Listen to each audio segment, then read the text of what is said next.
तुम्ही जाहीरपणे बोलून दाखवलं होतं पक्ष माझ्या ताब्यात द्या राज्यातला, आता संधी मी जाहीरपणे हे सांगितलं होतं पक्ष माझ्या ताब्यात द्या असं सांगितलं नव्हतं. मी असंही सांगितलं होतं मला प्रदेश अध्यक्ष व्हायचं नाहीये. कुठल्याही एखाद्या साध्या व्यक्तीला तुम्ही त्या ठिकाणी संधी द्या. जयंत पाटील साहेबांचं मार्गदर्शन हे नेहमी आपल्याला राहील. हे देश पातळीवर सुद्धा आपल्याला ते राहू शकतं. लढायचंय पण आता काही प्रमाणात जे जयंत पाटील साहेब, पवार साहेब, सुप्रियाताई सुद्धा जे म्हणतात काही बदल झाले पाहिजे ते त्या नेत्यांनीच ठरवलेलं आहे की आता बदल व्हावेत. आता त्याची सुरुवात झालेली आहे.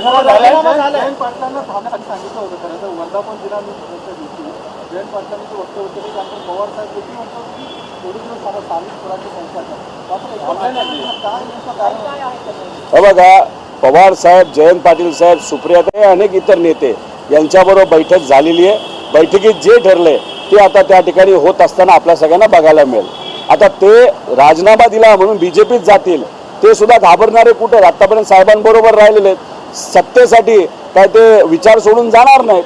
आतापर्यंत ज्या विचाराबरोबर ते राहिलेले आहेत फक्त सत्ता मिळावी, कुठेतरी मंत्रिपद मिळावं आणि मग त्याच्यासाठी ते विचार सोडून साहेबांना सोडून जातील आणि लोकांना सोडून जातील म्हणजे त्याचा अर्थ पळून जातील असं मला वाटत नाही.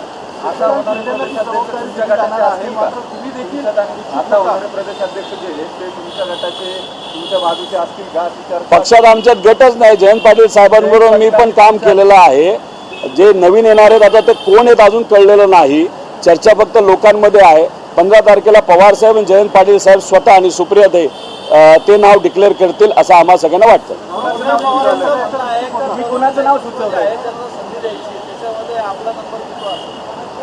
हे बघा बॅटिंग लाईनअपमध्ये ओपनिंग बॅट्समन कुणी असला नाही तर कॅप्टन कुणी असला त्याच्यामध्ये ओपनर कधीतरी चांगला खेळतो, मध्य लेवलला चांगला करतो. एक स्ट्रॅटेजी असते पक्षाची जसे क्रिकेटमध्ये असते. त्याच्यामध्ये सगळेच यंग असतील तर मार्गदर्शक कोण राहणार? त्यामुळे कॉम्बिनेशन जर असेल तर क्रिकेटची टीम चांगली होती. तसंच आपल्या राजकारणामध्ये सुद्धा कॉम्बिनेशन यंग आणि मार्गदर्शन नाही तर अनुभवी याचं जर कॉम्बिनेशन असेल तर मग खेळायला पण मजा येते. आम्ही आतापर्यंत साहेबांबरोबर आहोत, विचाराबरोबर आहोत. आता सुद्धा पक्षाची लोकांची भूमिका जिथं कुठं लागेल तिथं मी मांडत आहे. त्यामुळे येणाऱ्या काळामध्ये पक्षात तर मी असणारच आहे. ते पद मी कधीही लक्षात ठेवलं नव्हतं, कधी टार्गेट ठेवलं नव्हतं प्रदेशाध्यक्ष पद. पण छोटंसं एखादं पद या पक्षामध्ये मिळेल आणि त्या पदाला मी न्याय देईल असं या ठिकाणी आपल्या सगळ्यांना सांगतो. शेवटी पवार साहेब आणि एक 15 तारखेला लोकांची चर्चा केली जाईल. आमच्यात थोडीशी लोकशाही आहे, लोकशाही मानतो. चर्चा करूनच कुठलं पद कोणाला कसं द्यायचं या ठिकाणी निर्णय घेतला जाईल. इथं जर मी आत्ता सांगितलं हेच पाहिजे तेच पाहिजे हेच मिळणार तेच मिळणार मग लोकशाही कुठं राहिली? सगळ्यांना विश्वासात घेऊन आमचे पदाधिकारी कार्यकर्ते काय म्हणतात हे सुद्धा त्या ठिकाणी बघायची जरूरत आहे. साहेब देतील ते पद ज्याच्यामध्ये कुठेतरी काम करण्याची योग्य अशी संधी असेल तसं पद मी घेईल. अशी अनेक नावं सुचवली होती. त्यात बघूया जे योग्य नाव असेल तेच पवार साहेब पुढे करतील. 15 तारखेपर्यंत थांबूया. आज 11 तारीख आहे.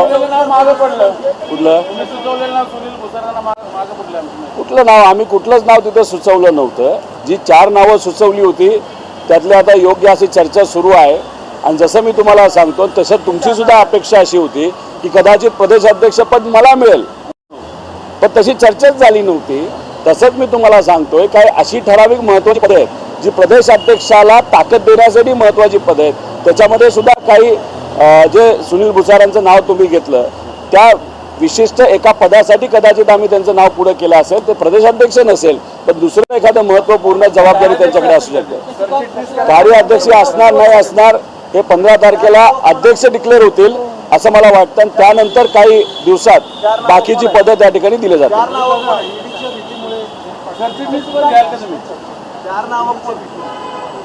असं मला वाटत नाही ते ईडीला घाबरतात, कशाला घाबरतात. त्यामुळे त्याच्या ही चर्चा असते.